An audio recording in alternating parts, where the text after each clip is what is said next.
বিশেষকৈ ভূমি অধিকাৰৰ পৰা সম্পূৰ্ণ খিলঞ্জীয়াসকলে বঞ্চিত হৈ আছে। এই ক্ষেত্ৰত চৰকাৰে ভাৰতীয় কনষ্টিটিউশ্যনৰ আণ্ডাৰত যিখিনি খিলঞ্জীয়াসকলৰ প্ৰটেকশ্যনৰ কাৰণে বিশেষকৈ ভূমিপুত্ৰৰ যিটোবিলাক হেৰি আছিলে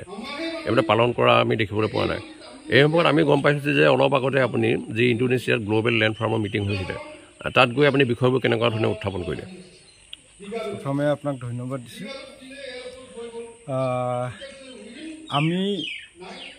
যেনেকৈ আমাৰ ইউনাইটেড ট্ৰাইবেল অৰ্গেনাইজেশ্যন অসম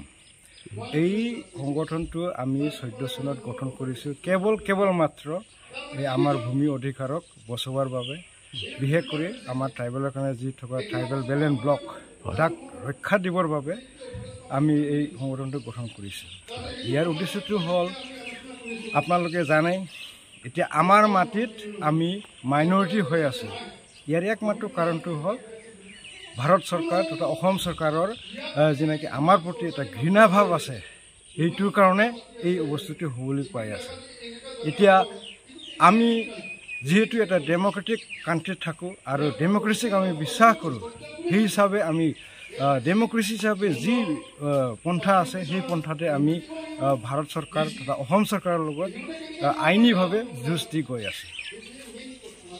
এতিয়া যি যোৱাবাৰ যিটো গ্ল'বেল লেণ্ড ফাৰ্মত বিষয়বস্তু কেনেকৈ উত্থাপন হ'ল তাতে আমি একে কথাতে কৈছোঁ, বোলে আমি যিহেতু ডেম'ক্ৰেচি বিশ্বাস কৰোঁ সেই হিচাপে ডেম'ক্ৰেটিক প্ৰচেছত আমাৰ যি নেকি ব্যৱস্থা কৰি দিছে কনষ্টিটিউশ্যনত, সেই হিচাপে আমি আমাৰ লেণ্ড ৰক্ষাৰ কাৰণে আমাৰ মাটিক ৰক্ষা কৰাৰ কাৰণে আমি কাম কৰি আছোঁ। সেইকাৰণে আমি অনুৰোধ কৰিছোঁ ILC তথা আমাৰ ILC এছিয়া টীমক মানে আমাক গাইড কৰক আৰু লগতে আমাৰ যি নেকি সমস্যা আছে এইটো UNক উত্থাপন কৰক আৰু 200টা দেশৰ যি নেকি আমাৰ গ্ল'বেল ফৰাম এটা কলম্বিয়াত অনুষ্ঠিত হ'ব, তাতো সেই একেই অৱস্থাটো একেই মানে আমাৰ যি নেকি এইম সেইটোকে আমি তাত কওঁ। আৰু আপোনালোকে হয়তো দেখিছে আমি ফটোত দিছোঁ, এটা বেনাৰ বনাই দিছোঁ, তাত আমি 3টা ইছ্যু লিখিছোঁ। তাত কোৱা হৈছিল ইমপ্লিমেণ্ট আছাম লেণ্ড এক্ট 1886 আৰু free our land from illegal encroachers, আৰু লাষ্টত কৈছোঁ আমি গিভ আছ আৱাৰ লেণ্ড বেক। এই সময়ত আপোনালোকৰ অধিকাৰত কিবা আইনী ব্যৱস্থা গ্ৰহণ কৰিছে নেকি আপোনালোকে? আমিতো 2012 চনৰ পৰাই আমি অলৰেডি প্ৰদীপ কুমাৰ বৰা ডাঙৰীয়াৰ লগত গুৱাহাটী হাইকোৰ্টত কেছ ফাইল কৰা আছেই, আৰু সেই কেছ ফাইল কৰাৰ পিছত আমি দুবাৰকৈ ইভিকশ্যনৰ কাৰণে অনাৰেবল গুৱাহাটী হাইকোৰ্টৰ পৰা অৰ্ডাৰ পাইছিলোঁ। কিন্তু অতি দুৰ্ভাগ্যজনক অসম চৰকাৰৰ সদিচ্ছা নথকাৰ বাবে আজিলৈকে ইভিকশ্যন কৰা নাই, আৰু সেই কেছটো আজিলৈকে মানে ফাইনেল ভাৰ্ডিক্টটো আমি পাবলৈ সক্ষম হোৱা নাই। যিহেতু আজি প্ৰথমবাৰৰ বাবে আপুনি আপোনাৰ টিৰাপ যিটো তেখেতসকলে যিটো ডিমাণ্ড কৰি আছে টিৰাপ স্থায়িত্ব জিলা দাবী কমিটি, তাত আপুনি নিশ্চয় ভ্ৰমণ কৰিলে যে কি ধৰণে খিলঞ্জীয়া লোকসকলৰ যি ভূমি অধিকাৰৰ পৰা বঞ্চিত হ'ব লগা হৈছে যে যি অবৈধ কয়লা খনন বা মুক্ত খনন কাৰ্যৰ বাবে। আনহাতে আপোনালোকে এইটোও দেখা পালে যে যি আমাৰ চিংফু ৰজা আছিলে তেওঁলোকৰ মাটি কেনেকৈ আপোনাৰ মানে বেদখল হৈছে বা যি এটা মানে এনক্ৰচমেণ্টৰ কাৰণে যি ধৰণৰ চেষ্টা চলাই আছে,